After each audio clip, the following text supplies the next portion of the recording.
Je suis ravie d'accueillir pour cette conférence Valérie Guillard et Dominique Bourg, donc autour de ce temps qu'on a intitulé « Limites planétaires, sobriété et justice sociale ». Voilà, grand sujet qu'on va aborder ensemble. Donc l'idée, c'est de comprendre un petit peu où on en est aujourd'hui en termes de limites planétaires, c'est-à-dire quels sont les piliers qui font que la Terre est jusqu'à présent habitable pour nous humains, mais aussi pour le vivant de manière générale. Donc voilà, l'idée c'est de mieux comprendre ça, mieux comprendre ce qui menace cette habitabilité de la Terre, l'équilibre du système Terre tel qu'on le connaît jusqu'à présent, enfin en tout cas dans l'époque géologique dans laquelle on se trouve. Et puis, on va aussi voir justement quelles leçons on peut tirer de l'apprentissage de ces limites planétaires, et puis comment on peut aussi agir, comment on peut transformer nos modes de vie et comment on peut faire en sorte que ces transformations en fait ne soient pas le fait que d'une certaine catégorie de population qui serait avertie, mais comment justement on peut un petit peu étendre le changement de manière globale. Pour résumer ce qu'on va voir ensemble. On va baser cet échange sur 2 ouvrages. Donc, le premier s'appelle « Leçons des limites planétaires ». Donc, en fait, c'est un texte de Catherine Richardson qui parle des limites planétaires, qui est commenté par Dominique Bourg, qui en fait des apprentissages. Et puis, le deuxième texte s'appelle « Être, faire et avoir, penser la sobriété matérielle par la justice sociale », donc de Valérie Guillard. Et vous commentez donc dans cet ouvrage l'article de Debra Satz. Je ne sais pas si je prononce bien. Très bien. Voilà, donc c'est ce deuxième ouvrage. Alors pour commencer, je pourrais vous représenter avec votre petite biographie officielle, mais je vous propose chacun de prendre une petite minute pour nous dire qui vous êtes et pourquoi aujourd'hui vous parlez de ces sujets. Valérie ? Bonjour à tous et à toutes, ravie d'être là. Merci beaucoup pour l'invitation, Clémentine. Évidemment, je suis ravie d'être aussi en compagnie de Dominique pour parler de ces sujets-là. Alors, peut-être un mot. Moi, je suis Valérie Guillard, je suis enseignant-chercheur à l'Université Paris-Dauphine. Mon champ de rattachement, je le dis parce que c'est important de voir d'où on parle. Moi, je suis en sciences de gestion et plus particulièrement en marketing. Donc, vous voyez, on est un peu loin du sujet. Et pour autant, je travaille sur la sobriété matérielle et la justice sociale. En un mot, qu'est-ce que la sobriété matérielle ? C'est l'ensemble des pratiques que vous faites à l'égard des objets matériels. Voilà, peut-être que vous n'êtes pas très coutumé, effectivement, du terme sobriété matérielle. Est-ce que vous les achetez d'occasion ? Est-ce que vous faites les préparer ? Est-ce que vous vous en passez, tout simplement ? Puisque la sobriété, c'est s'en passer aussi. Alors pourquoi la justice sociale ? Tout simplement parce que un jour, comme ça, une conférence que je faisais, je suis partie de la salle et je me suis dit, j'ai mis un peu de temps à prendre conscience, la sobriété est toujours définie par le moins et le mieux consommer. Mais faut-il encore avoir accès à la sobriété matérielle, c'est-à-dire accès au moins et accès au mieux ? Je pense pas spécifiquement aux personnes en situation de précarité, parce que c'est vrai qu'elles sont aussi, bien entendu, concernées, mais tout simplement aussi aux personnes qui habitent en ruralité ou aux autres espèces que nous sur Terre. Donc en fait, pour répondre à la question de Clémentine, la genèse de ce livre, c'était une réflexion sur dans quelle mesure avons-nous la possibilité réelle d'accéder à la sobriété matérielle. Et j'imagine qu'on va aussi après en détailler un petit peu les différentes dimensions. Voilà un peu la genèse. Merci. Et Dominique Bourg, alors qui êtes-vous ? Alors déjà, merci de l'invitation. Et puis, merci à vous d'être venus, parce que par ces temps de backlash écologique, ça fait du bien de savoir qu'on n'est pas tout seul. Ça, c'est une très bonne chose. Alors, moi, j'étais prof à l'Université de Lausanne, où je suis philosophe de formation, mais j'ai enseigné aussi à Lausanne les sciences de l'environnement. Donc, ça fait à peu près presque 40 ans que j'additionne les bonnes nouvelles. Bon, cela dit, ça m'a pas conduit au suicide, rassurez-vous. Et 2 mots sur ce référentiel des limites planétaires. C'est un référentiel ancien. La première occurrence, c'est 2009. À l'époque, on parle de transgression de 3 limites, le climat, la biodiversité et puis les flux d'azote et de phosphore qui sont liés à nos activités agricoles industrielles ou au système agroalimentaire industriel. Et c'est l'initiateur de ça était le patron à l'époque du Résilience Center à Stockholm, qui était John Rockström. on fait reparaître un nouveau référentiel en l'enrichissant avec une limite de plus franchie en 2015. Et puis, depuis, je crois, 2000-2021, on ne cesse d'additionner les transgressions. Donc, le principe de cette collection, c'est toujours un article scientifique, ensuite commenté par quelqu'un venant des sciences sociales et humaines pour dire, voilà, on a tel ou tel résultat scientifique. Quelles sont ses conséquences? Quelles leçons peut-on en tirer pour l'organisation de la société en général? Alors là, je vous assure qu'avec les limites planétaires, il y a de quoi faire. Hein. C'est très très riche. Juste encore un mot sur ce référentiel. Donc, je vous disais, on a cessé ensuite d'égrener les limites transgressées. L'article de Catherine Richardson, c'était au sujet de la 6e limite. La 7e était franchie.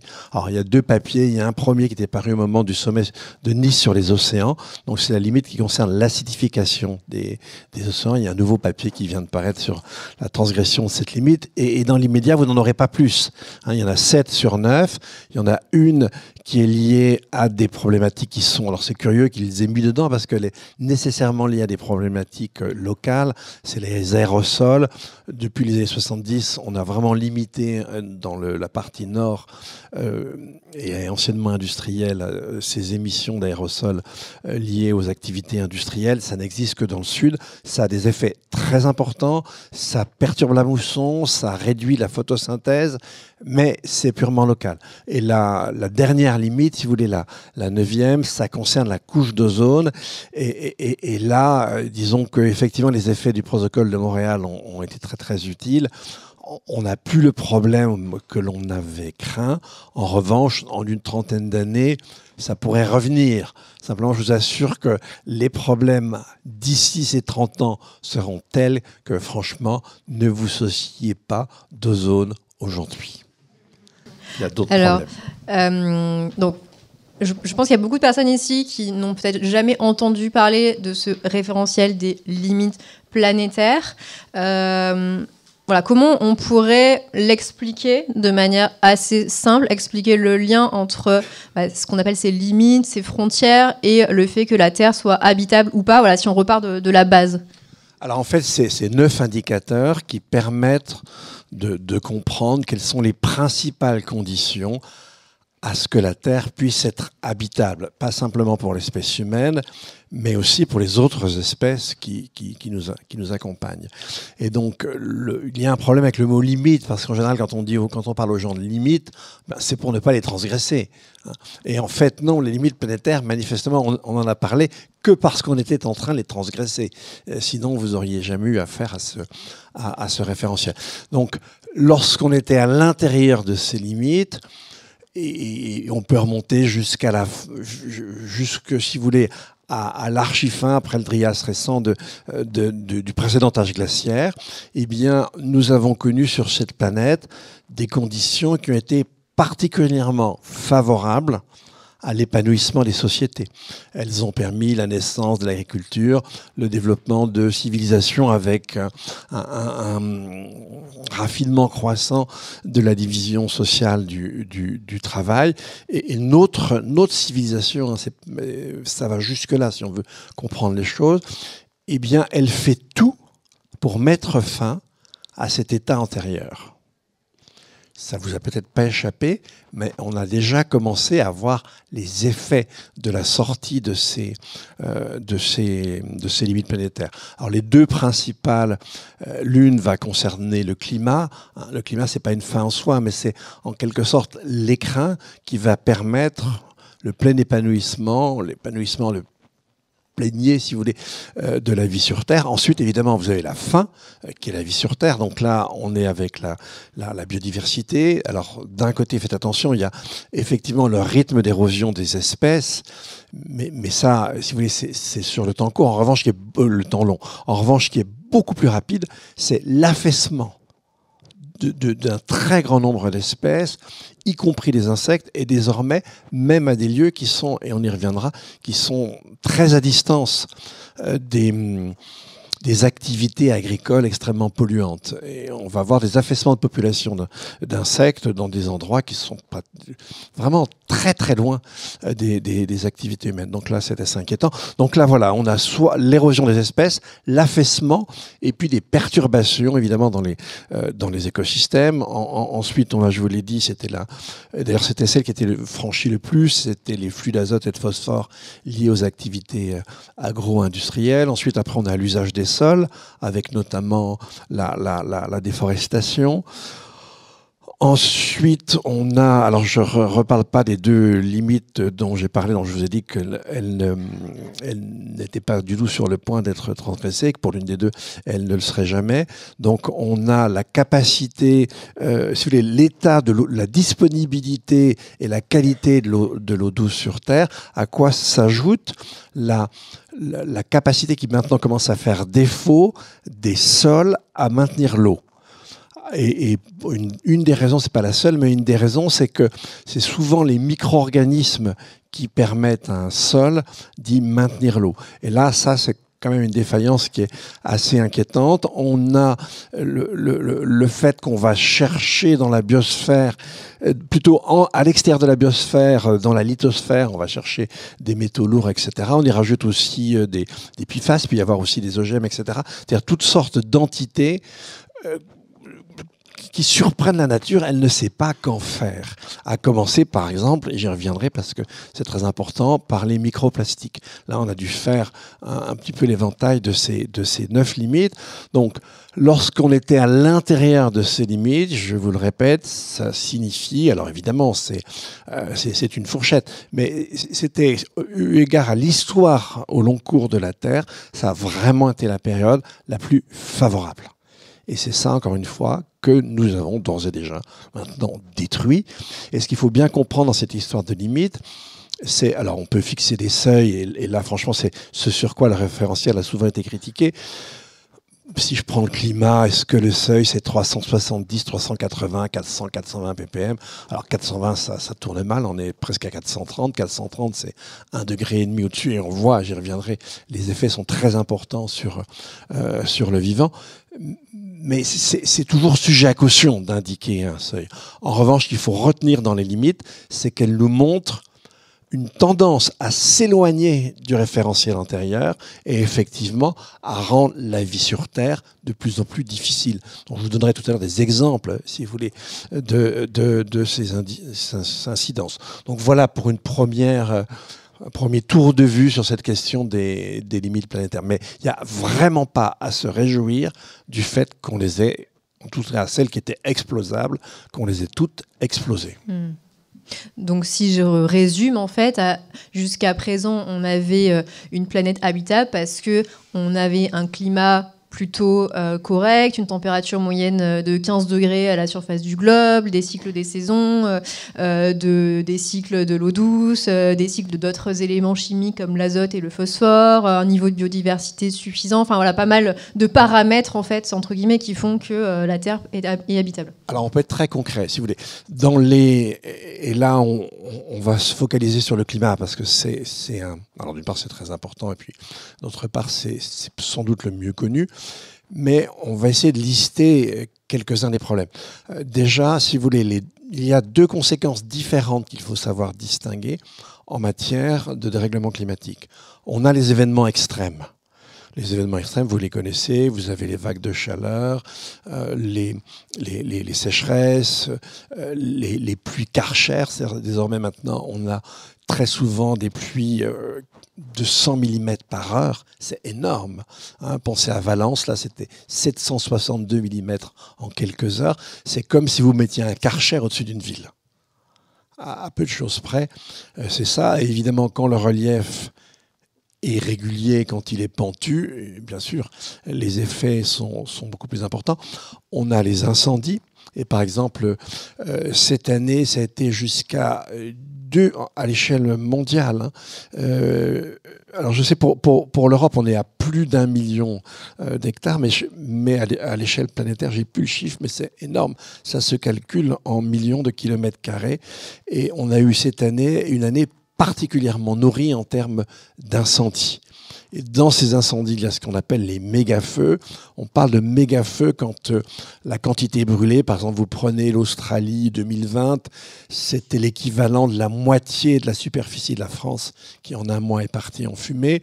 Vous prenez 2023, le Canada, donc premier grand méga-feu dans une forêt du Nord, une forêt boréale. Là, c'était l'équivalent d'un tiers de la superficie de la France. Et encore cette année, le Canada a vu détruit par le feu, je crois, 5 millions d'hectares. C'est énorme. Hein. L'Europe, c'est un peu plus d'1 million.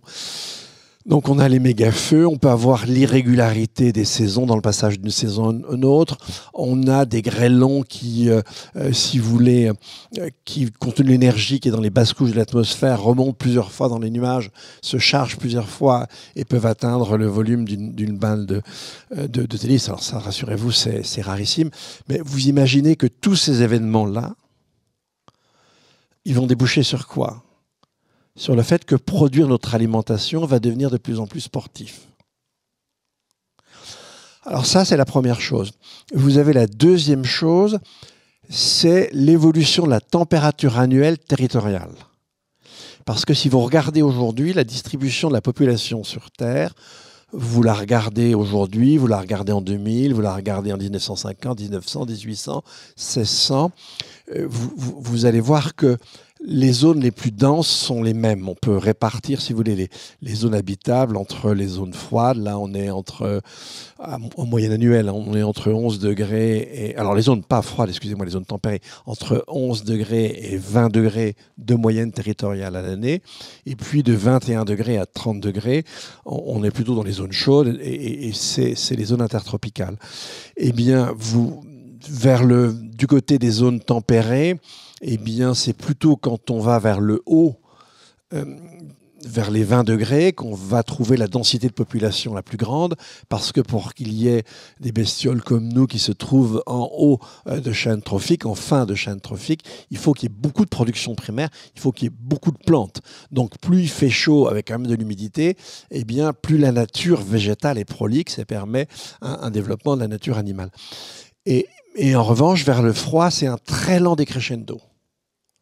Maintenant, si vous regardez les zones intertropicales, où on va de 21 à 29 degrés, en gros, c'est à peu près pareil, jusqu'à 26 degrés, c'est là que vous avez la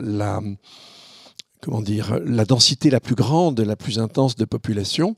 À partir de 27-28 degrés, ça diminue de moitié. Et 29-30 degrés, c'est très très rare qu'on trouve encore des habitats permanents. Et là, il n'y en a plus. Donc, quand vous comptez sur un réchauffement... Alors, le réchauffement à 2 degrés, contrairement à ce qu'on raconte, on aura déjà des années de 2 degrés, très probablement dès la fin des années 30. Alors pourquoi je vous dis ça? Parce qu'en gros, on est à 430 ppm, à 2 ou 3 ppm près. 430, et on n'y est pas encore tout à fait, c'est dans 1 ou 2 ans. Donc c'est la concentration de CO2 dans l'atmosphère. Dans l'atmosphère, on compte par partie par million. Et donc, 430, c'est une moyenne sur Terre d'1,5 degré supplémentaire par rapport aux moyennes pré-industrielles. Alors le pré-industriel, il n'est pas tout à fait juste, c'est entre 1850 et 1900, mais on dit ça par convention. Et 450 ppm, c'est 2 degrés.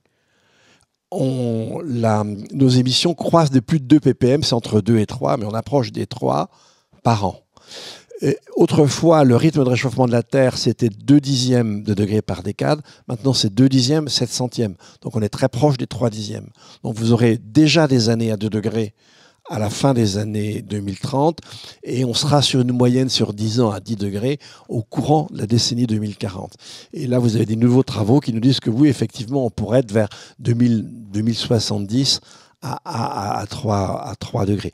Je ne pense pas qu'on ira au-delà, vu les effets, ça je vous le dirai après, mais les effets sur les sociétés humaines déjà d'1,5 degré, 2 degrés, 2 degrés et demi, les amis, déjà les 3, il va vraiment falloir être maso.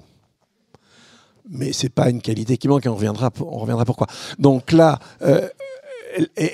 donc vous avez compris, des événements extrêmes qui rendent l'habitabilité plus difficile et puis une température générale associée à un degré d'humidité générale qui fait qu'on peut ou non vivre sur un territoire.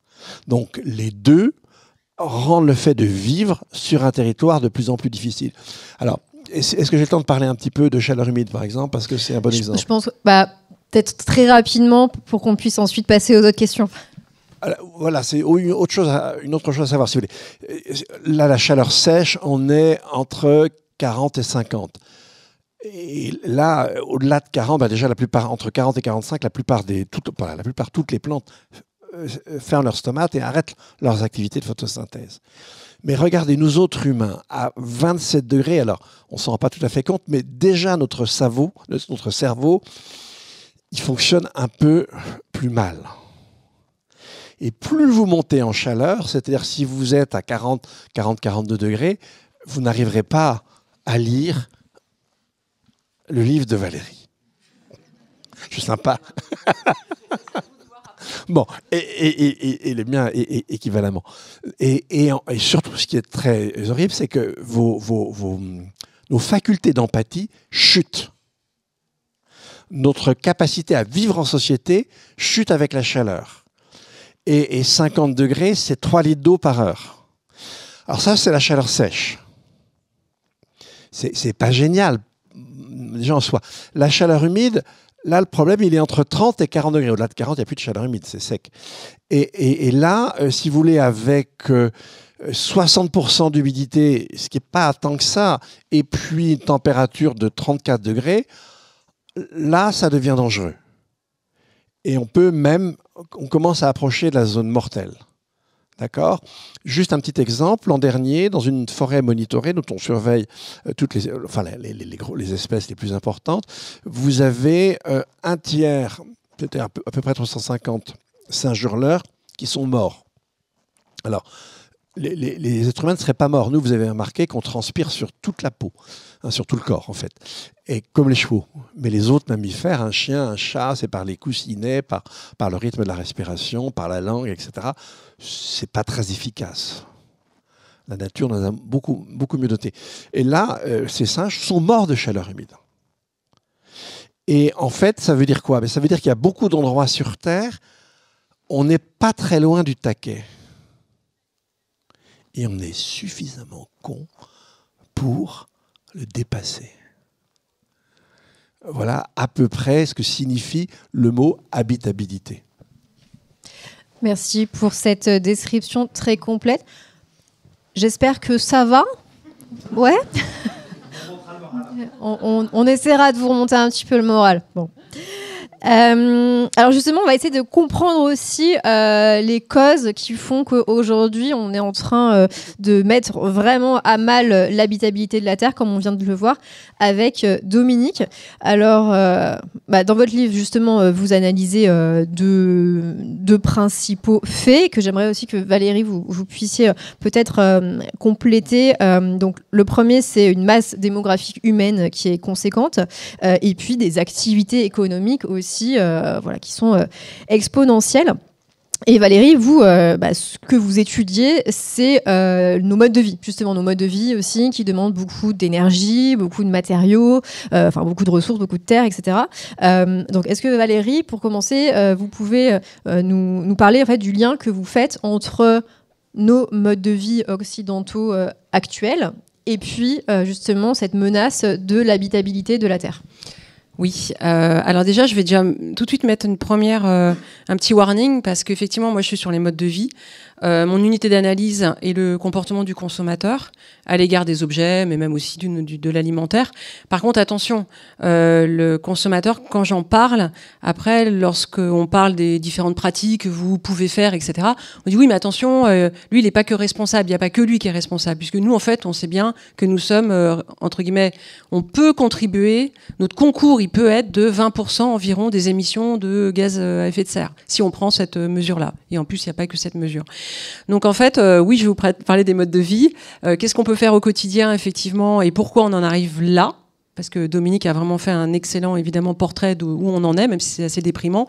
Pour autant, en effet, c'est pas parce qu'on parle de consommateur qu'il y a que lui qui est responsable, et vous le savez, mais je préfère mettre ce petit préalable, parce que ce postulat de base, parce qu'en fait, évidemment, il y a aussi l'offre, qui va en face, donc des entreprises. Il y a aussi tout ce qui est responsabilité de l'État, des territoires aussi. Voilà, donc je préfère faire ce petit postulat de base. Voilà. Et donc maintenant, pour répondre à votre question, effectivement, pourquoi on en est là, je crois on le sait tous, on ne va pas s'accabler plus que ça, mais on est sur la surconsommation. Je mentionne volontairement ce terme parce que comme Dominique parle, j'essaye de rentrer en écho avec ce que Dominique dit. Dominique parle de limites, c'est hyper intéressant. Moi, j'ai envie de vous parler de seuil. C'est pas mieux en termes de définition. En fait, pourquoi on en est là? Parce qu'on a tous surconsommé trop depuis des générations. Parce qu'aujourd'hui, nous surconsommons trop. Alors quand je dis nous, évidemment, c'est complètement imprécis. C'est pas vrai pour tout le monde. Il y a des gens qui sont en situation de précarité, qui peuvent même pas consommer les besoins de base. Donc ça, on le sait bien. Mais quand même, la majorité des personnes vont effectivement... les personnes en situation de précarité, pauvreté, c'est à peu près 14% de la population française. D'accord? Donc on est quand même de nombreux, classe moyenne, classe supérieure, à consommer bien au-delà de nos besoins. Et aujourd'hui, si on en est là, alors quand je dis ça, c'est vrai que je suis très gênée parce que faut pas le prendre comme c'est pas moralisateur. J'essaie d'être factuelle parce qu'en fait, voilà, il y a énormément d'études sur lesquelles on s'appuie. Moi-même, j'en fais avec l'ADEME. Je travaille beaucoup avec l'ADEME. Et en fait, on est tous dans une situation de surconsommation dans tous les domaines finalement. Voilà, que ce soit effectivement les appareils électroménagers, que ce soit les vêtements. Il y a un gros sujet, vous le savez, sur la mode, sur la fast fashion. Vous avez entendu Chine qui arrive quand même aux Galeries Lafayette et au BHV, voilà, il y a 2 jours. Bon bref, donc tout ça, vous le savez. Donc en fait, on est vraiment dans une situation où on consomme bien au-delà de nos besoins. Donc pourquoi on en est là? Eh bien parce qu'effectivement, il y a une question qui est hyper intéressante aujourd'hui, qui est très travaillée en termes théoriques, qui s'appelle les corridors de consommation, qui s'appuie sur effectivement exactement ce que Dominique vient de dire, sur les limites. Mais aujourd'hui, je trouve qu'on est tous incapables, nous, universitaires, chercheurs, etc., de définir des seuils. Et aujourd'hui, la grande question, pour que ce soit lisible, pour que ce soit pédagogique, il faudrait indiquer des seuils. Regardez ce qu'a fait l'ADEME, notamment, a fait tout un calcul. Je prends juste un exemple sur le logement. Le logement, on sait tous qu'aujourd'hui, on a à peu près un seuil. Il faudrait qu'on se chauffe tous à 19 degrés. Voilà, vous le savez, ce seuil, je pense qu'il est assez connu. Il est très pédagogique, finalement. Il vient avec des calculs. Il n'a pas été, il tombe pas du ciel. Et voilà, ça, c'est vrai pour le logement, parce que l'énergie, etc. C'était un calcul qui a été fait. Au niveau de la consommation, et moi, je vous dis, pour ça que j'ai bien précisé, je parle de l'âge, c'est mon angle d'analyse et de recherche. Au niveau de la consommation, aujourd'hui, on est à calculer des seuils, mais c'est extrêmement compliqué, en fait, de calculer des seuils. Quel seuil serait, j'ai envie de dire, communicable pour qu'on ait une consommation suffisante et non plus excédentaire. Parce qu'aujourd'hui, effectivement, nous sommes dans l'excédent. Quand on renouvelle, effectivement, téléphone portable tous les 3 ans, nous sommes dans l'excédent. Quand on prend un avion pour aller un week-end de 3 jours, je sais pas où, on est dans l'excédent. Donc, voilà. Donc, en fait, aujourd'hui, voilà, pourquoi on en est là? Je parle bien, attention, je reviens sur mon postulat, au niveau du consommateur, qui est responsable pour 20%. Voilà, des consommations. En face de ça, il faut quand même dire un mot sur l'offre. D'accord? Parce que si on en est là, c'est aussi parce qu'il y a moins d'offres durables. C'est aussi parce que l'offre durable coûte cher et très peu accessible. Vous pouvez regarder les voitures électriques, vous regardez effectivement la mode durable, par exemple, l'alimentation bio, tout ce qui permettrait effectivement, comme l'a dit Dominique, de moins abîmer les sols, on va dire ça comme ça, d'être plus en phase avec l'habitabilité, merci, excusez-moi, c'est dur, de la Terre. Eh bien, forcément, tout ça, c'est assez coûteux. Alors, ça vient aussi de la responsabilité personnelle en disant quel arbitrage budgétaire nous faisons. Faut quand même pas se voiler la face, mais ça vient aussi de qu'est-ce que le territoire pourrait faire pour avoir par exemple une mobilité plus douce, accessible, quand bien même il y a quand même des progrès effectivement qui sont faits en la matière. Vous habitez Lyon, moi je suis toujours ébahie de voir le nombre quand même de pistes cyclables qui peut exister dans cette ville, et il y en a eu quand même de plus en plus depuis, alors excusez-moi je dis de plus en plus, très imprécis, mais j'ai pas le chiffre en tête, mais quand même il y a quand même des territoires qui font des choses, des belles choses. On parle pas de Grenoble, on parle pas d'autres villes. Voilà. Donc je sais même plus si j'ai répondu à la question, mais en fait voilà, ça c'est les gros défauts des universités. universitaire, mais en tout cas, effectivement, si je rentre en écho avec Dominique, avec les travaux hyper intéressants de Dominique, j'ai envie de dire, il y a une limite. Moi, j'ai envie de parler de seuil, j'ai envie de parler de corridor de consommation. Si vous avez une curiosité quelconque, allez voir les travaux, même pas effectivement scientifiques ou pas, à la limite qu'on s'en moque, mais des corridors de consommation. Il y a un maximum, il y a un minimum. Le minimum, c'est est-ce qu'on est au minimum? Est-ce que chaque personne dans ce pays, si je limite dans le pays, peut arriver à un minimum de consommation? C'est-à-dire pour satisfaire des besoins de base. Et est-ce que nous, peut-être probablement tous ceux qui sont dans cette salle, on n'est pas à un maximum? Pour le savoir, il y a une façon assez facile et assez honnête de le faire. Est-ce que ça, j'en ai besoin ou pas? Voilà. Quand j'achète quelque chose, questionnez le besoin. Voilà. Et ça, c'est déjà un premier pas. Voilà, si je peux répondre d'une façon un peu globale. Mais après, vous aurez la parole, effectivement, aussi pour des questions, j'imagine. Tout à fait. Alors justement, pour élargir un peu, donc là on a parlé du côté un peu individuel où justement on est dans cette surabondance de produits, de services, donc cette surconsommation. Et pour dézoomer un petit peu, donc il y a une question de ces activités économiques intensives, mais aussi une question démographique qui se pose.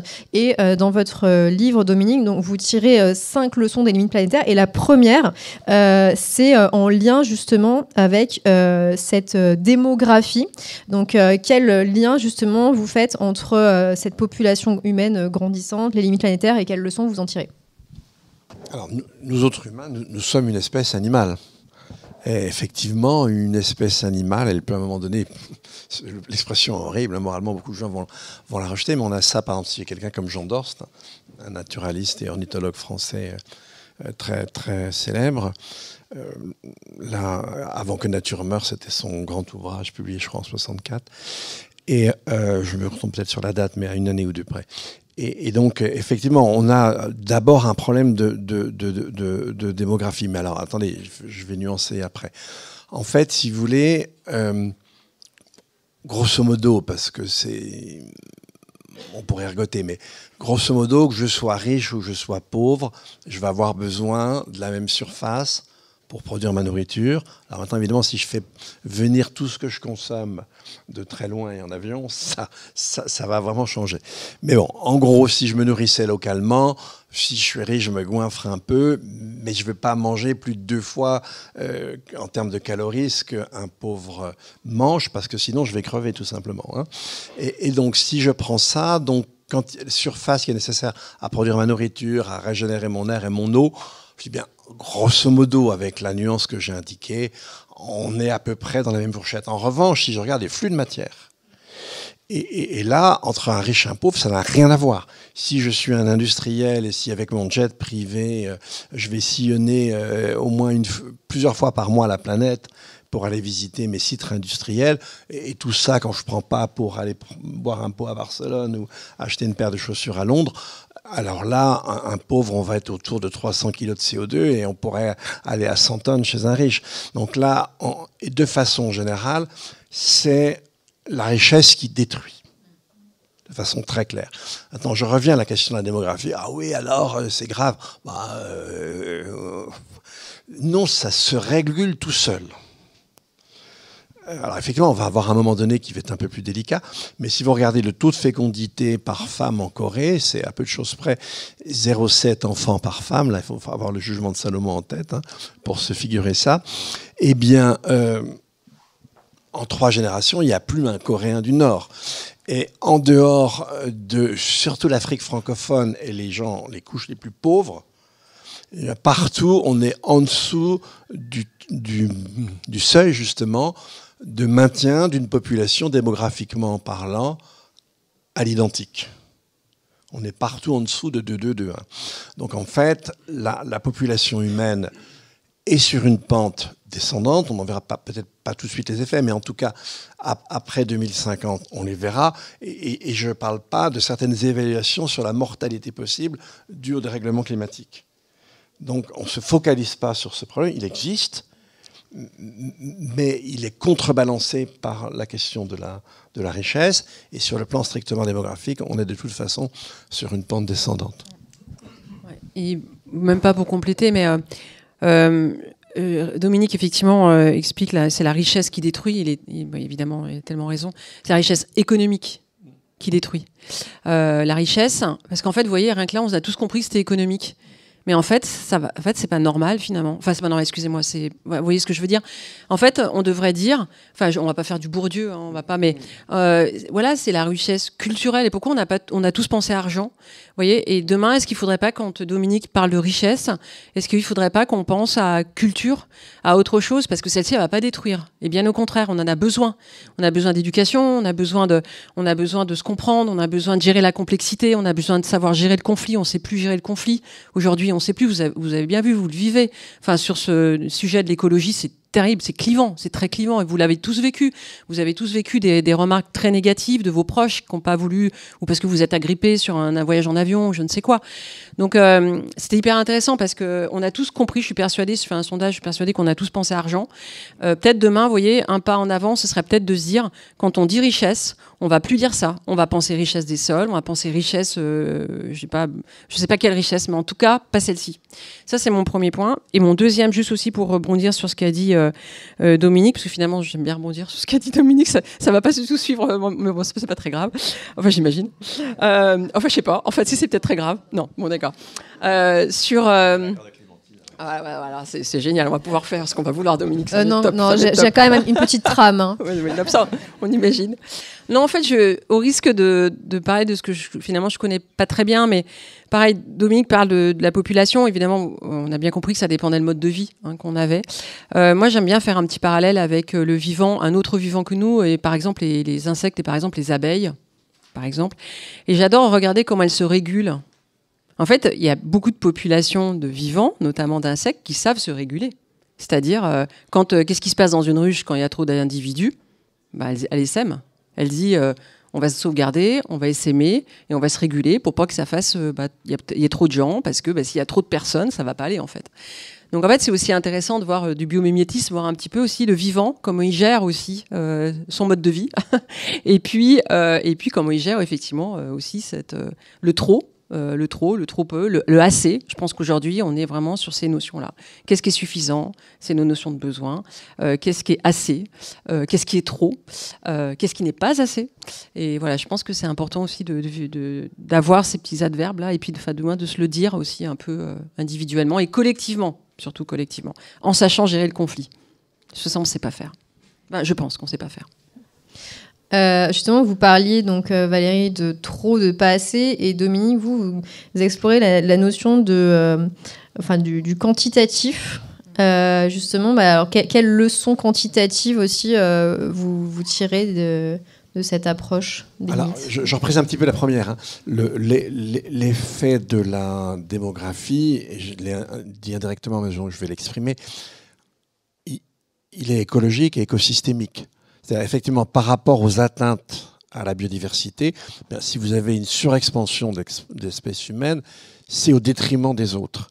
Et c'est une des premières choses qu'on voit dans les limites planétaires. Par exemple, la part que l'humanité s'accorde de la production primaire des plantes, c'est complètement affolant. En fait, on est un peu comme un horrible gamin, désolé pour le côté genré, dans une cour de crèche, quoi.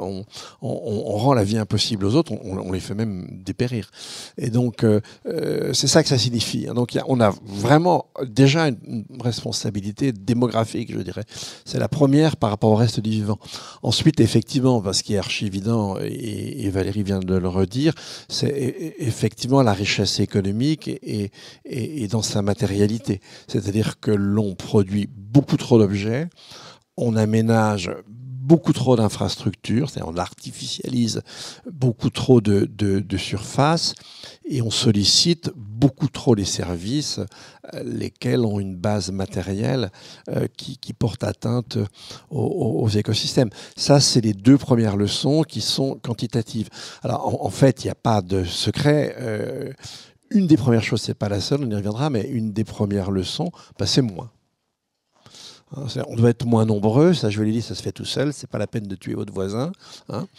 Et puis la deuxième, évidemment, c'est consommer, mais alors au sens très très général, avec les 3 entrées que j'ai indiquées, très sensiblement moins.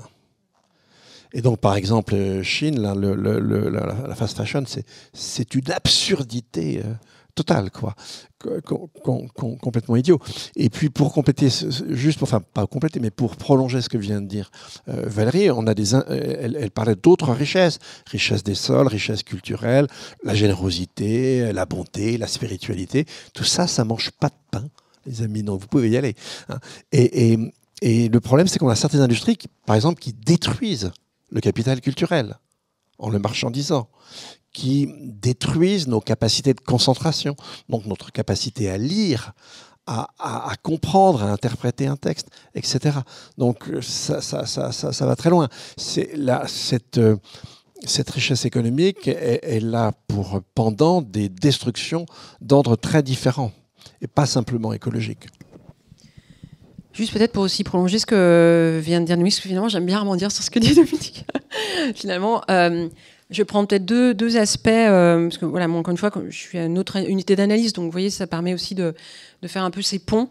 Je dirais que un des problèmes, donc Dominique tout à l'heure a dit, le problème effectivement, c'est vraiment le mode de vie qu'on a. Et je pense qu'aujourd'hui, pour moins consommer, on a un souci, c'est qu'on s'est construit. On se construit encore aujourd'hui, c'est loin d'être fini, notre identité sur ce qu'on possède. Et je pense que le problème on est à peu près tous d'accord, alors dans cette salle je pense qu'on est très nombreux à être d'accord, sur la sobriété ou la suffisance, de dire effectivement il faut moins consommer. Mais notre identité reste encore calée sur qu'est-ce que j'ai, qu'est-ce que je vais montrer, est-ce que mes vacances sont instagrammables ou pas. Est-ce que ma voiture, je ne sais pas quelle marque c'est.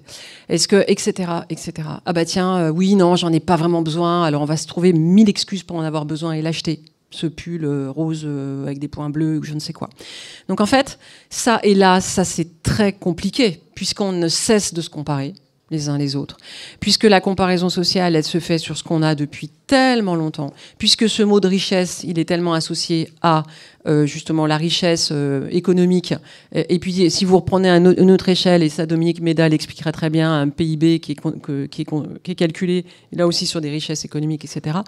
Donc, en fait, tout ça fait que ça, c'est un vrai obstacle. Comment on pourrait satisfaire nos besoins? Comment on pourrait se définir d'une façon autre que, ou du moins moindre, parce que ça va être ça va être pas à pas, hein, ça va pas être du jour au lendemain, mais sur des possessions qu'on aura fait nous-mêmes.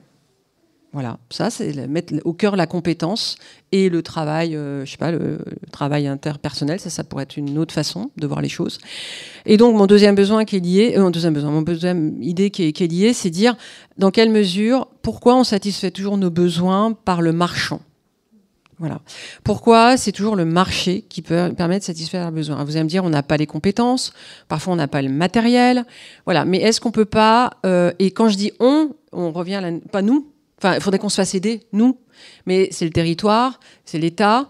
Qu'est-ce que la puissance publique, quel que soit son niveau, pourrait mettre en place pour que peut-être on satisfasse nos besoins d'une façon différente que par le marché? Alors vous allez me dire, je suis totalement à côté de la plaque, quand on entend qu'effectivement Chine arrive dans les grands magasins. Ça n'a pas l'air d'être tout à fait le là.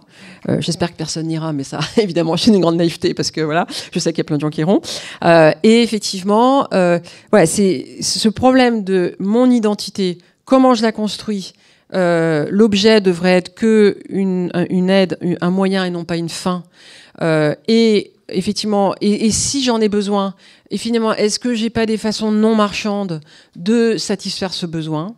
Voilà, ça c'est déjà effectivement des réflexions. Hein. Ça ne peut être pour l'instant que des réflexions. Alors, parfois effectivement, c'est aussi fait dans la société évidemment, mais voilà, ça c'est vraiment des questions qui sont fondamentales pour arriver à la sobriété, ou du moins un mode de vie qui rentre effectivement dans ce que Dominique, les limites que Dominique nous explique très clairement.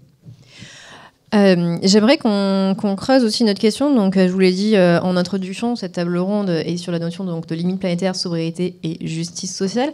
Alors, Valérie, pour poursuivre, est-ce que vous pouvez nous indiquer la différence entre justice environnementale et justice sociale, déjà? Oui, alors c'est un peu, effectivement, ça, ces concepts sont un peu compliqués. On peut aussi parler de transition juste, parce que c'est encore autre chose. Bon, en 2 mots, parce que alors moi, je suis pas du tout spécialiste, mais j'ai dû effectivement beaucoup lire pour la justice sociale. Et je pense que Dominique aurait aussi certainement, de par son champ de rattachement, aussi une idée assez précise. Entre la justice environnementale, c'est vraiment, vous prenez ce qu'a dit Dominique. Quelles populations sont concernées par les océans qui montent, l'acidification des océans, le climat, bien sûr. Eh bien, c'est des populations, évidemment, qui sont dans des pays relativement pauvres, dans des pays, effectivement, qui vivent, type Afrique, par exemple, pour ne donner que ce continent-là, et qui, effectivement, on a des conséquences des limites planétaires, justement, il y a des conséquences. Et les premiers concernés, les premières victimes, et qui sont déjà aujourd'hui, ça ne sera pas dans 10 ans, il y en a déjà aujourd'hui, ce sont effectivement des gens qui en payent les conséquences, c'est-à-dire des gens qui habitent à côté de la mer, ou dans des lieux physiques qui sont soit inondés, soit les premiers impactés par la chaleur. Il ne faut pas aller que dans ces pays-là. Nous, bien évidemment, les personnes chez nous qui sont en situation de pauvreté sont complètement aussi concernées. D'accord, par les problèmes climatiques. Quand il fait très chaud, comme l'a dit Dominique, je ne sais pas si vous avez la climatisation ou pas, mais en tout cas, ceux qui l'ont, c'est sûr qu'ils ne l'ont pas, c'est des gens qui sont dans des bouilloires thermiques, ou dans des passoires thermiques, si vous voulez, l'hiver, et dans des bouilloires thermiques l'été.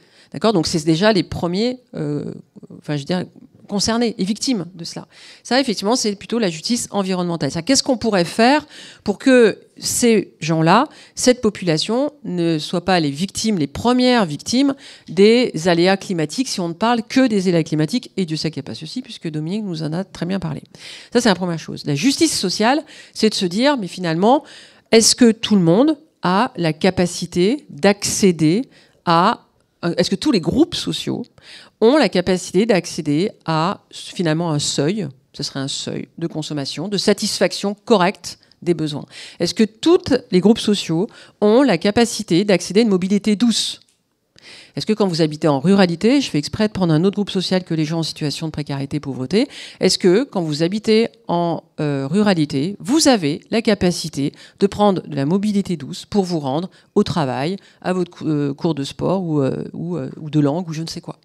Donc ça, en fait, c'est vraiment, est-ce qu'on a tous cette possibilité réelle d'accéder à tout ce qu'il faudrait, toutes les bonnes pratiques, entre guillemets, pour être dans, on va dire, les limites planétaires, puisque Dominique nous en parle.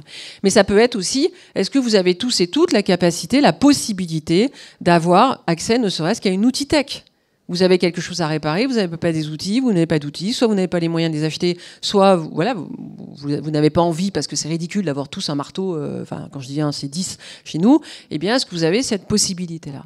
Voilà. Donc en fait, si vous voulez, pour résumer, sur justice sociale, c'est des travaux. Alors moi, j'ai pris un texte effectivement d'Amartya Sen qui va parler de capacité. Bon, ça, c'est un peu pour le concept. Mais sinon, si j'essaie de traduire, c'est vraiment, mais est-ce que j'ai la possibilité réelle de faire, d'agir, d'avoir, mais pour réparer, par exemple, etc. Ou, et d'être aussi, vraiment, possibilité d'être. Est-ce que la justice environnementale, c'est vraiment une population qui va être victime de tout ce qu'a dénoncé et tout ce qu'a souligné Dominique. Ouais, je ne sais pas si c'est clair, mais en tout cas, c'est la différence que je ferai.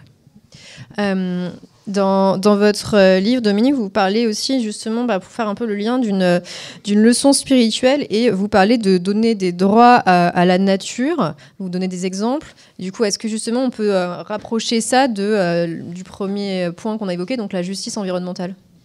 Alors, déjà pour rebondir à mon tour sur ce que vient de dire Valérie, si vous voulez, ce que nous enseigne l'histoire de façon très très claire, c'est que tous les effondrements de société sont liés à des questions d'inégalité. Et pour qu'il y ait surconsommation, il faut qu'il y ait des hyper riches qui tirent. Et évidemment, les deux sont liés. Là, historiquement, il n'y a absolument aucun doute. Il y a encore le livre de Luke Kemp là, qui vient de paraître. Je ne pouvais pas le mentionner puisqu'il n'était pas paru. Il vient de paraître il y a à peu près un mois ou deux. Mais tout ce que j'ai pu lire dans la littérature va vers le même point. Alors maintenant, pour revenir à la question des droits de la nature, oui, c'est une forme de solution à condition que ce soit, si vous voulez, que ce soit accompagné d'un mode de gouvernance nouveau, je vais y revenir, mais autant le droit peut sanctionner des choses qui seront marginales, autant il ne peut pas sanctionner des comportements qui sont admis et massifs. Ça ne marche pas. Donc, pour qu'il y ait un jour des droits à la nature, alors ça y est, ça commence. Hein. La chose la plus intéressante, c'est en Europe, hein, avec la lagune de Mar-Ménor, hein, où depuis 2021, il y a un mouvement social qui est né à la suite de... Quand on s'est aperçu, si vous voulez, l'État, il y a eu à un moment donné une mortalité massive de poissons. C'est où? C'est en Espagne? C'est en Espagne, ouais. C'est dans le sud de l'Espagne. C'est vraiment tout au sud de l'Espagne. C'est une lagune, donc c'est près de la mer. Et cette lagune était en train d'être détruite. Et là, il y a un mouvement social qui a été tellement fort que le Parlement s'est saisi d'un projet de loi consistant à donner un statut de sujet de droit à la lagune, mais assorti d'un mode de gouvernance assez complexe où vous avez les citoyens lambda, les associations, les parties prenantes économiques. Tout ça est réparti avec aussi la gouvernance locale et étatique, sont répartis en trois comités. Le parti d'extrême droite, Vox, a essayé de casser ça devant le Conseil constitutionnel, et le Conseil constitutionnel, la Cour constitutionnelle espagnole a validé cette loi. Mais des avancées sur les droits de la nature, vous en avez partout au monde. La plus célèbre, c'était le fleuve Wanganui en Nouvelle-Zélande, mais il y en a beaucoup. C'est quelque chose qui est en train de partir. Alors, en deux mots, si vous voulez, on ne devrait pas tant s'interroger sur les droits de la nature que s'interroger sur le fait que nous, il nous a paru évident que les droits devaient être restreints aux seuls êtres humains. Si vous regardez ce qui nous définit, je pense à un très beau livre de Charles Stepanov, il y a deux choses qui définissent l'espèce et en dehors des critères classiques sur le langage, sur le rire, etc. L'un, c'est que l'espèce, c'est sa faculté d'attachement. L'espèce humaine est la seule qui noue énormément de contacts avec toutes sortes d'autres espèces et à des niveaux très différents. Notamment, si vous voulez, l'apprivoisement, c'est ce que développe Stepanov, a précédé de milliers d'années, même de dizaines de milliers d'années, la domestication. Et puis il y a des formes de domestication différentes, je ne vais pas entrer dans les détails. Mais voilà, notre espèce, c'est une espèce, si vous voulez, qui entretient nécessairement des relations fortes avec les autres espèces. Un singe se fout complètement, un bonobo se fout complètement des lions ou si vous voulez, des chimpanzés ou des gorilles. Son seul problème, c'est pas être bouffé par les uns ou par les autres. Nous, non, on a vraiment une relation très forte et c'est très ancré dans l'humanité. Ça, c'est la première chose. Et puis, deuxième chose, on est aussi une espèce ontologique, c'est-à-dire que le langage des animaux, il est simplement, il vise à prévenir les autres d'un danger, etc. Il est essentiellement relationnel, c'est-à-dire il est lié à la horde et à la vie interne de la horde, mais les animaux n'ont rien à nous dire sur l'état du monde. Même quand on faisait des exercices dans les années 70, si on apprenait la meslane ou d'autres façons pour les animaux d'imiter un langage humain, ok, mais ils n'avaient rien à nous dire en fait, hein, à part file-moi à bouffer ou une caresse. Ça se limite là. Donc, si vous ajoutez à ça le fait que effectivement le chamanisme, ce qu'on appelle l'animisme, probablement a été quelque chose de totalement diffus pendant des dizaines de milliers d'années, si ce n'est des centaines de milliers d'années, et systématiquement, les êtres humains imaginaient qu'au début, il n'y avait que des êtres humains. Et que c'est par fragmentation à la suite d'accidents que certains êtres humains se sont mis à avoir un pelage, d'autres des nageoires, d'autres des feuilles, etc. Et donc, en fait, quand on dit, ben non, ce qui est le fondement de nos morales, c'est la règle d'or, ne fais pas autrui ce que tu voudrais pas qu'on te fie, ben non, les amis, ça marche pas. Dans tous ces peuples, la règle d'or, elle s'applique aux autres. En général, par exemple, le chasseur ne mange jamais la viande de l'animal qu'il a tué. Parce qu'il sait qu'en l'ayant tué, il a fait quelque chose de pas génial.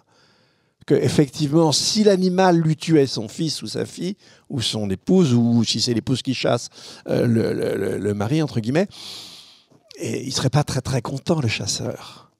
Et il prête exactement la même attitude aux animaux qu'il chasse. D'où le fait qu'on ne mange de la viande que d'animaux qu'on n'a pas chassés. Parce que sinon, on va être maudit et on n'arrivera plus à chasser. Donc, en fait, la règle d'or, on l'a complètement diffusée. Donc, en fait, c'est quoi, si vous voulez, les normes, après qu'on va traduire à partir d'un certain niveau d'évolution des sociétés dans une norme de droit, en droit positif, c'est l'expression de toutes les normes qui, en fait, régulent les relations qu'on peut entretenir avec la nature. Et avec les autres. Mais avec la nature, il y en a 4 modes que retient l'IPBES.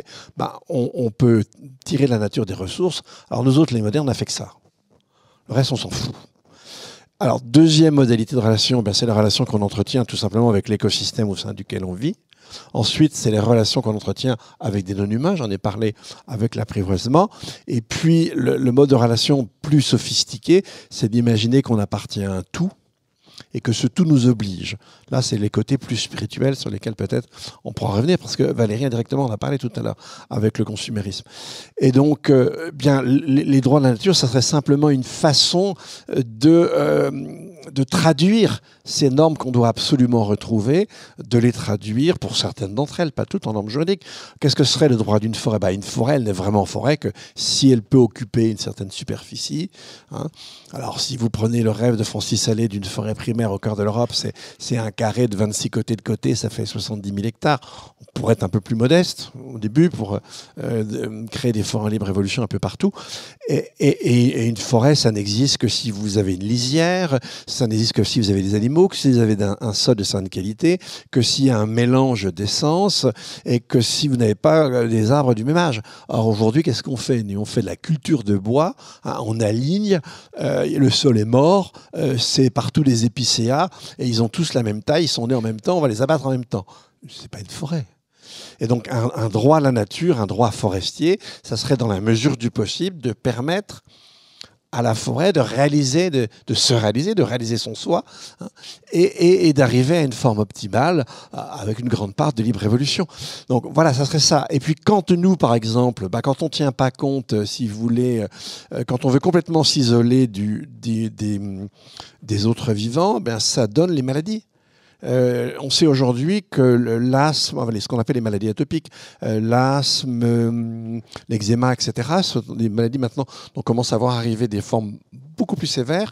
Et ça, on n'a aucun doute là-dessus. C'est le résultat de la volonté de nous isoler des autres animaux. Alors, je ne vous dis pas qu'il faut vivre dans une chambre avec des cochons, des poules et des moustiques tigres. Mais il faut trouver un modus vivendi correct. Et puis, si vous regardez, je vous donne un autre exemple. Rapidement pour que leur tourne. Ouais. Mais les Haka, par exemple, les pygmées dans la forêt congolaise primaire, ils vivent là depuis des milliers d'années. Ils n'ont jamais eu de problème avec Ebola. Pourquoi ? Premièrement, tous les zones refuges d'Ebola, ce sont pour eux des bois sacrés. Alors, ne me dites pas comment ils l'ont su, ça c'est une question très intéressante. Et puis, quand un haka rencontre un animal mort, même fraîchement mort, il ne le touche pas. On ne mange, je vous l'ai dit, pas la viande qu'on a chassée soi-même, mais on ne fait manger autrui qu'une viande qu'on a chassée soi-même. Parce qu'on a pu voir si l'animal était en santé ou pas. Donc, alors, nous, on ne va pas refaire des bois sacrés au sens ancien, mais peut-être qu'il va falloir mailler des contenus scientifiques avec des récits, peut-être des mythes nouveaux, mais ça ne va pas se faire du jour au lendemain. Alors pour revenir sur la question justement de la justice sociale, peut-être pour refaire le lien avec nos modes de vie, avec la question de la sobriété matérielle, Valérie, est-ce que justement vous pouvez nous dire comment on peut agir et comment on peut agir de manière juste, donc peut-être partager au mieux les responsabilités entre les personnes, on l'a dit, qui vont le plus consommer, qui auront le plus peut-être de richesse économique, et puis les personnes qui subiront une sobriété non choisie. Oula, là c'est une énorme question. C'est un peu la question du livre, je sais. Parce que là c'est une énorme question. Je peux juste me permettre de rebondir sur un point, Doudou. Non, c'est trop tentant, c'est frustrant si vous voulez. Non, je vais être frustrée. Enfin, on s'en moque de ma frustration en fait. Non, juste Dominique, je trouve ça super intéressant parce que il a commencé déjà le droit de la nature, ça pose la question, mais tu l'as dit Dominique, quelle gouvernance ? Pourquoi ici il n'y a pas d'abeilles ? Pourquoi qui participent là ? Là, il y a un siège vide. Donc, vous voyez, c'est caricatural ce que je dis, mais en fait, c'est comment on peut penser la gouvernance, c'est dur, c'est difficile à penser en fait, pour représenter la voix de ceux qui sont absents et qu'on ne prend pas assez en compte. Bon, ça va être, excusez-moi, ça va être des points, ça va pas du tout être lié, ça va être une catastrophe, mais bon, peu importe. Donc du coup, après, Dominique parle d'inégalité. Il y a des vraies inégalités, évidemment. Ça, c'est Thomas Piketty, il a travaillé sur cette question. Ça, évidemment, il n'y a aucun problème. Cependant, il y a les inégalités, puis il y a le sentiment d'être inégaux. Et ce sentiment, en fait, il vient aussi du fait qu'il y ait une espèce d'horizontalisation de la norme de consommation. C'est-à-dire qu'il est normal d'avoir tant de choses. Il est normal d'avoir accès à certaines choses. Et en fait, si vous voulez, je pense que, et ça, un historien saurait le dater, Dominique certainement saurait le dater, mais on s'est habitué à avoir quand même un certain volume ou un certain accès à un certain niveau de consommation qui ignorait complètement les limites planétaires. Et aujourd'hui, on se dit, finalement, j'ai peut-être le droit à autant que les autres, et d'avoir effectivement une espèce de norme de consommation qui serait à peu près horizontale. Donc là aussi, il y a, bien entendu, ne me faites pas dire ce que je n'ai pas dit, il y a de la précarité et de la pauvreté, évidemment, il y a de l'inégalité qui est insoutenable. Par contre, il y a aussi ce sentiment de se sentir un peu inégal parce qu'on n'a pas le même niveau de consommation qu'une norme, voilà, qui serait d'ailleurs assez pensée, imaginée. Donc ça, effectivement, c'est le deuxième point que je voulais noter. Et le troisième, sur lequel j'avais pas du tout, et d'ailleurs, j'avais pas du tout. Après, on répondra à ma question, mais j'irai vite. C'est au niveau, effectivement, Dominique dit effectivement tout le temps, il y a des droits. Tu as parlé d'Espagne. Mar Menor, c'est ça? Ouais, Mar Menor. Voilà, exactement. Il y a l'Amazonie aussi, il me semble. Il y a une partie de l'Amazonie qui est, voilà, il y a des qui ont donné un droit. Il y a l'Inde. Il y a l'Inde, exactement. Ouais, on donne le droit à la nature. Donc ça, effectivement, tout à fait. Par contre, et tu l'as dit, Dominique, il me semble tout. Alors je dirais toujours, mais je suis pas certaine du toujours. On va dire souvent, ça vient de la population. Ça vient des mouvements sociaux. Ça vient de nous en fait. Ça vient effectivement de nous. Alors, et je dis ça parce que comme on nous a bien plombé au début, on va essayer de dire qu'est-ce qu'on peut faire. Et en fait, effectivement, ça vient de l'engagement de certaines populations qui se sont battues, qui ont cru et qui ont eu raison d'y croire parce qu'elles sont arrivées au bout.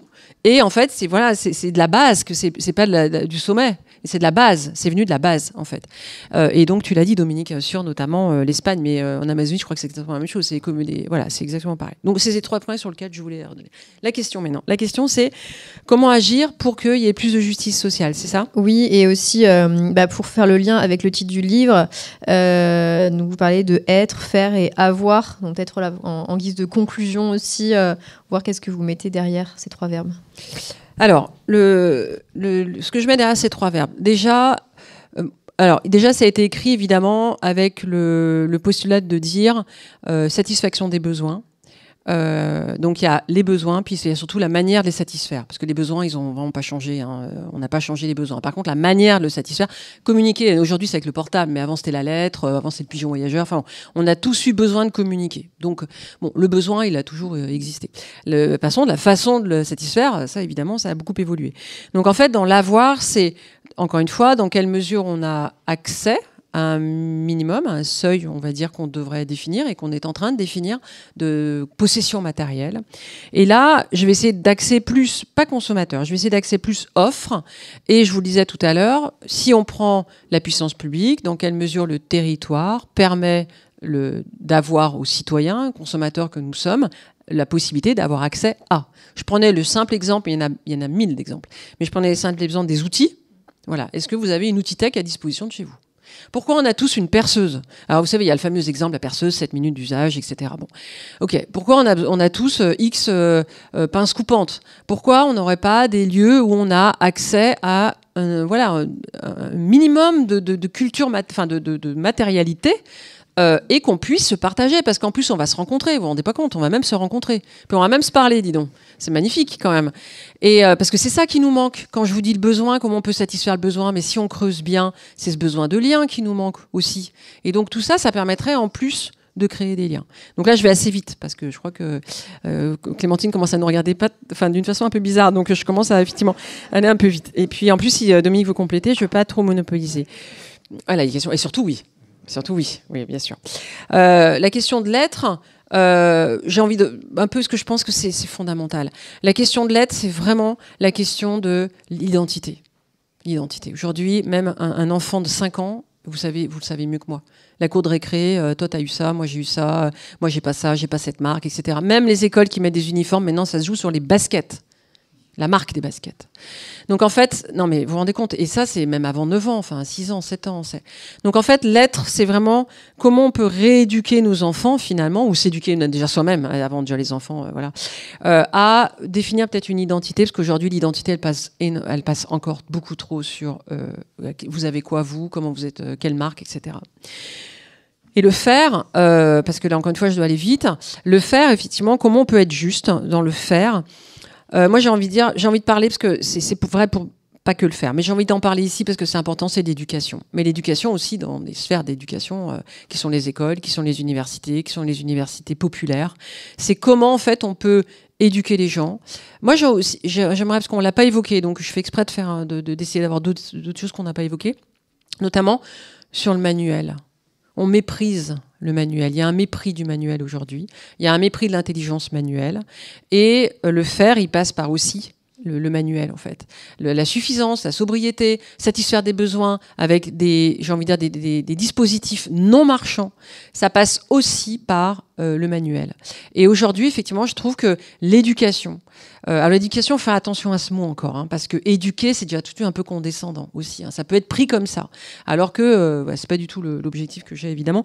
Mais voilà, je pense qu'il y a aussi cette éducation qui serait peut-être à repenser. Vous allez me dire, vous avez qu'à la repenser, hein, parce qu'on est universitaire, donc on est quand même bien passé pour le faire. Je suis assure qu'on y pense, on y pense beaucoup. Moi, par exemple, je serais assez favorable à revêtre, je sais pas, que les étudiants passent un CAP, par exemple, en même temps qu'une thèse. Voilà, donc parce que ça pourrait être intéressant. Vous voyez, les degrés d'abstraction différents, parce que c'est aussi ces degrés d'abstraction différents. Et pourquoi pas. Voilà.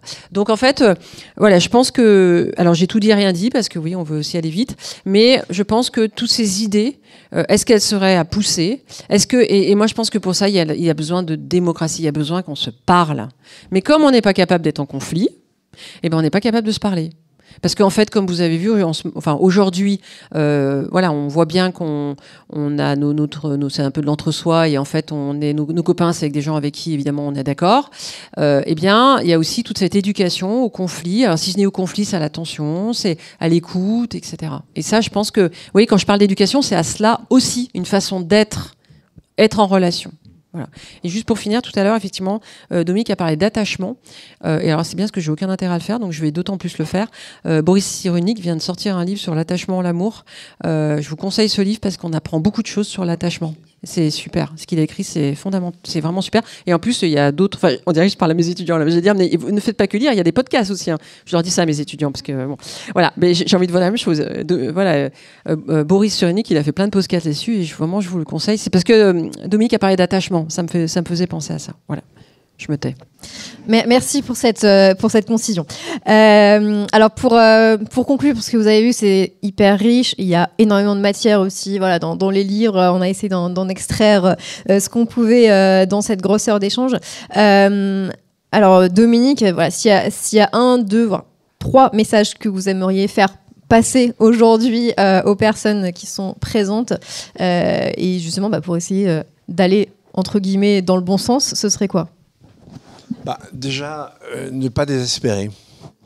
Ça, c'est la chose la plus importante quand on commence à connaître, à mesurer les difficultés en termes d'environnement. Parce que c'est sûr que c'est relativement noir, les amis, hein, je ne vous le cache pas. Bon. Et c'est vraiment très important de soi-même avoir si vous voulez, une espèce d'hygiène spirituelle de telle sorte qu'on ne se laisse pas emporter par ses propres passions tristes. Parce que là, passez-moi l'expression, mais on fait chier autrui, on se détruit soi-même, et puis on détruit le tissu amical et social autour de soi. Voilà, il faut arriver à concilier les deux, la lucidité et une certaine légèreté et joie. Et on fait ce qu'on peut. Et plus on se remue, mieux c'est quand même, hein, parce que là, il ne faut pas qu'on se laisse faire. Vous avez quand même, je vous donne simplement un exemple c'est une petite anecdote. Je rencontrais cet été un Indien et une Indienne mariés, et elle est une philosophe de l'écologie, c'est marrant, et puis lui est climatologue. Il racontait qu'en Inde, bon, l'upper class à laquelle ils appartiennent, en fait, leur maison ou leur appartement sont climatisés, le garage lui-même est climatisé. Et quand je sors juste même 100 mètres, je ne sors pas sans ma voiture. Évidemment climatisée, que je vais les faire tourner, mais elle est de toute façon déjà un peu climatisée puisqu'elle est dans un garage climatisé, et je vais rentrer dans une boutique climatisée. Donc il y a 95% des gens qui ne bénéficient pas, et Dieu merci pour la planète d'ailleurs, qui ne bénéficient pas de climatisation, ils n'en ont rien à... Alors c'est pas le cas des 2 personnes dont je parlais, mais en général ils n'en ont rien à faire. Et c'est le séparatisme des hyper riches aujourd'hui. Et il pourrait nous amener à détruire même les poches de biodiversité. Donc, on n'a pas le droit de se laisser faire. On n'a pas le droit d'accepter les mensonges. On doit résister. Et ça, moi, si j'ai un message à faire passer, c'est les amis, résistons ensemble, ne nous laissons pas ni écraser, ni faire crever par les gros cons.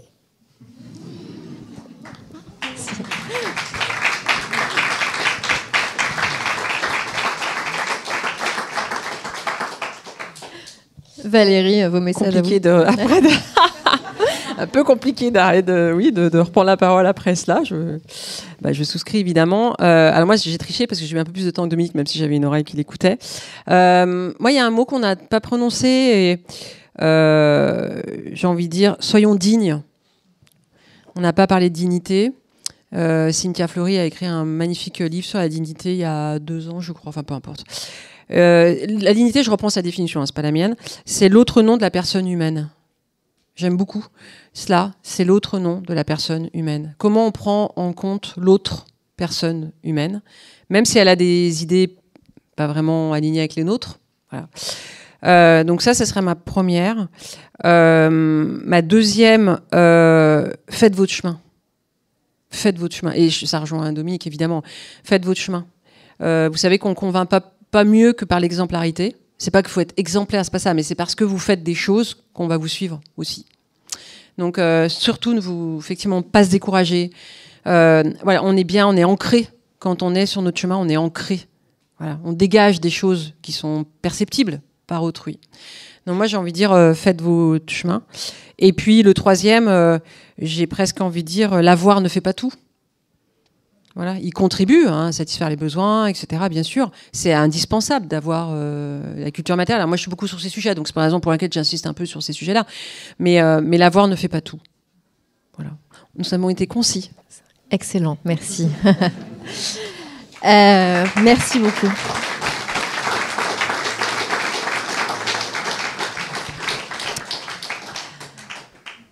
Alors, je vous propose de prendre quelques minutes pour les questions. Il y a Laurence qui va faire passer le micro qui est là. Bonjour, merci pour cette conférence. J'ai trouvé ça très intéressant tout à l'heure quand vous avez dit qu'il fallait qu'on consomme uniquement le nécessaire. Et le problème, c'est comment est-ce qu'on définit ce dont on a besoin. Parce que par exemple, sur communiquer, d'accord, ça c'est un besoin, mais d'une personne à l'autre, la vitesse de la communication va varier. On va nous dire, mais si on a besoin de communiquer très vite, donc on a besoin d'un téléphone portable. D'autres vont dire, mais non, on n'a pas besoin de communiquer très vite, donc le pigeon voyageur, ça va très bien. Comment on fait pour arbitrer et définir nos besoins? Excellente question. C'est une excellente question. J'ai envie de dire, vous êtes au cœur de ce qu'on doit travailler aujourd'hui et communiquer et apprendre. Vous avez raison, je ne peux même pas répondre presque, quoique j'ai quand même des éléments de réponse. Mais aujourd'hui, le besoin... il est déjà circonscrit aux groupes sociaux, vous avez raison. Il dépend des sociétés. Vous n'avez pas le même. Il dépend de la génération. Il dépend du milieu social. Il dépend de votre éducation. Il dépend de votre culture. Enfin bon, voilà. Donc c'est très compliqué. Mais le besoin dont vous me parlez, là, c'est déjà communiquer. On a effectivement différentes façons de communiquer. Alors le pigeon voyageur, je n'ai pas trop essayé ces derniers temps, mais je ne sais pas si ça marche bien. Mais en tout cas... vous avez besoin d'un téléphone, admettons, et moi je pense qu'on a un peu tous besoin d'un téléphone parce qu'il y a quand même quelque chose qui est très difficile, c'est l'isolement et la solitude. Donc, et c'est pas l'objectif, c'est pas qu'on soit seul, isolé, déprimé chez nous. Donc d'accord. En revanche, je suis pas sûre que vous ayez besoin du dernier téléphone. En revanche, je suis pas sûre qu'on a besoin de renouveler son téléphone tous les 3 ans. C'est à peu près aujourd'hui la fréquence de renouvellement. Donc en fait, il ne faut pas confondre le fait d'avoir des choses et le fait de les remplacer sans cesse. Voilà. Et donc, si vous voulez, moi je pense qu'on a tous à peu près la culture matérielle dont on en a besoin, grosso modo. Alors pas tous, encore une fois, ça dépend, les gens en situation de précarité, non. Par contre, là, on a à se questionner, c'est lorsqu'on acquiert quelque chose. Parce que, voilà, votre téléphone, alors c'est certainement probablement pas votre cas et ça ne me regarde pas de toute façon, mais le problème, il n'est pas dans le fait d'avoir ou pas avoir. Il est dans le fait de tout le temps le remplacer, acheter des téléphones qui sont déjà très chers.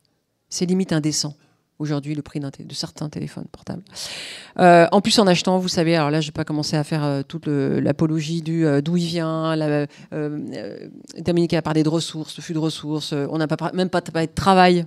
Qui travaille ? Qui est les petites mains là qui font les téléphones, etc. Donc en fait, effectivement, pour tout vous dire, aujourd'hui, la recherche essaie justement de faire un espèce de... c'est très prétentieux, hein, mais de voir un peu d'un panorama de biens matériels. Je sais qu'avec l'ADEME, moi je travaille sur ces sujets-là, sur l'action du besoin. Il y a Cécile Dezonnet qui a sorti un travail très très intéressant sur la société du besoin. Alors, ça ne va pas répondre tout à fait à votre question parce qu'elle a fait un super panorama des besoins, etc. Après, effectivement, nous, on est sur des indicateurs au niveau matériel.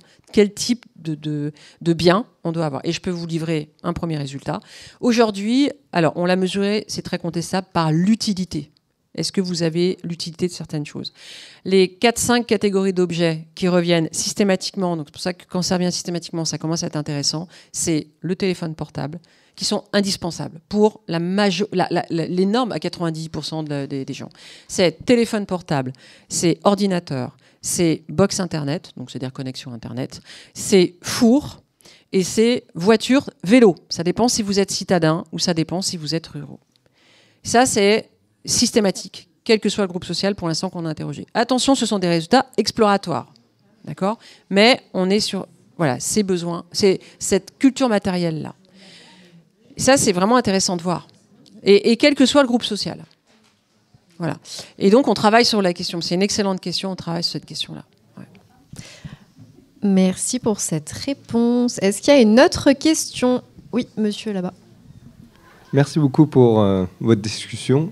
Et donc, il y a quelques jours, on a perdu Jane Goodall, donc une très grande primatologue et défenseuse de la biodiversité. Et son message systématique, c'était qu'il fallait garder espoir. Et peu importe ce qui se passait dans le monde, peu importe si on dépassait chaque limite planétaire, qu'il fallait toujours garder espoir.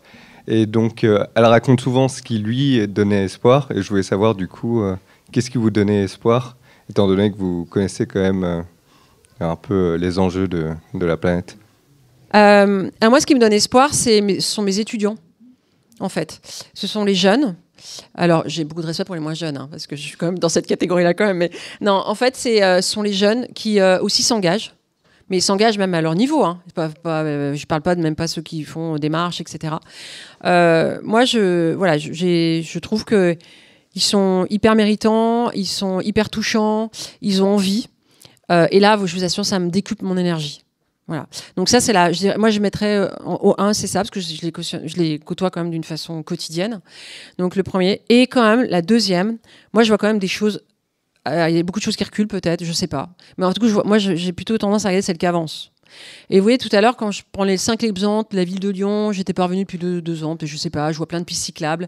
Ah, je me tiens, il y a quand même 2-3 petites choses qui se passent ici. Donc ça me donne aussi espoir. La troisième chose par exemple, qui me donne espoir, c'est aussi quand je vais en entreprise et que, alors on parle pas de sobriété parce que c'est quand même un gros mot, hein, imaginez-vous bien, mais quand même, enfin moi j'en parle quand même, mais on commence à parler, alors là aussi on pourrait avoir un débat très très long là-dessus, mais d'économie circulaire. Alors avec tout ce que ça comporte, pas dit que c'était toujours bien, mais une espèce de prise de conscience dans des entreprises, on va dire classiques. Vous avez quand même je ne sais combien, mais une infime partie des entreprises qui sont quand même dans des business models sobres. Et ça, c'est pas que le mot, hein, ça existe quand même. Des marques qui essayent de réduire leur impact, de produire localement, de payer les gens, etc. etc. C'est une goutte d'eau, mais ça mérite d'exister. Ça me donne espoir. Oui, des fois, j'ai envie de regarder là où c'est bien, là où c'est positif. Voilà. Et ça, quand on regarde différentes initiatives, il y a quand même des initiatives qui donnent espoir. Et puis même au niveau de formation, des formations qui sont beaucoup sur ces thématiques-là. Donc ça, moi, ça me donne vraiment espoir. Mais vraiment, en un, moi, je mettrais mes étudiants. Et Dominique ? Alors, moi, je suis honoraire, donc mes étudiants, je ne les vois plus. Non, moi, ce qui me donne espoir, c'est ce que j'appellerais des poches de résistance ou des réserves d'avenir. Et notamment, tout ce qui va se développer en matière d'agroécologie. Parce que, si vous voulez, la façon dont on produit notre alimentation, c'est vraiment l'interface entre nos sociétés et la nature. Et l'agriculture conventionnelle, c'est une catastrophe. Et donc, plus vous avez de ces... Alors, ça peut être des fermes, mais parfois même plutôt du maraîchage, d'ailleurs très souvent. Parfois, ça peut être des collectifs associés à des terres-lieux, etc. Mais chaque fois que ça se fait, c'est un point gagné pour l'avenir. C'est faire qu'on pourra rebondir. Moi, j'ai du mal à imaginer qu'on va pas se déliter à un moment donné, d'ailleurs c'est déjà en cours, et donc il faut vraiment penser à ce qui permettrait de repartir, et ça, c'est vraiment fondamental. Mais effectivement, après, il peut y avoir des expériences telles un village dans l'Isère où la jeune mère a amené les autres habitants à s'intéresser au microbiote, à essayer de gérer d'une façon plus conforme avec le quai des charges forestières dont je parlais tout à l'heure, les forêts de la commune, etc. Il y a plein d'initiatives. En fait, il y a un contraste entre ce qu'on voit, ce qui est à petite échelle, et les grands ordres de grandeur. On va toujours vers le négatif, et puis l'action sur le plan politique, aussi bien national qu'international, là, il y a de quoi se flinguer. Mais on a les deux. Et je ne comprends pas qu'à un moment donné, ça finisse pas quand même par... L'un ne finisse pas par influer sur l'autre, mais ce n'est pas le cas pour le moment. Ouais. Je voulais juste rajouter un petit point. C'est vous aussi qui donnez espoir. Hein. C'est ne pas être seul. Oui, nous alors. Nous. Nous, en fait, voilà. Et ça, c'est ce que Clémentine fait dans ce festival. C'est voir des gens qui sont là, qui s'intéressent, qui discutent, qui rigolent. Et ça donne vraiment espoir. On se dit, on n'est pas seul. Voilà, on n'est pas seul. Et ça, c'est formidable. C'est fondamental, exactement. C'est exactement ce que j'allais dire. Moi, ce qui me donne espoir, c'est de voir une salle comme aujourd'hui, remplie de personnes qui ont envie d'agir, qui ont envie de faire changer les choses, qui ont envie d'aller dans le bon sens. Donc, merci beaucoup. Donc, vraiment, un grand merci à tous les deux d'avoir fait le déplacement jusqu'à Lyon. Et merci à vous.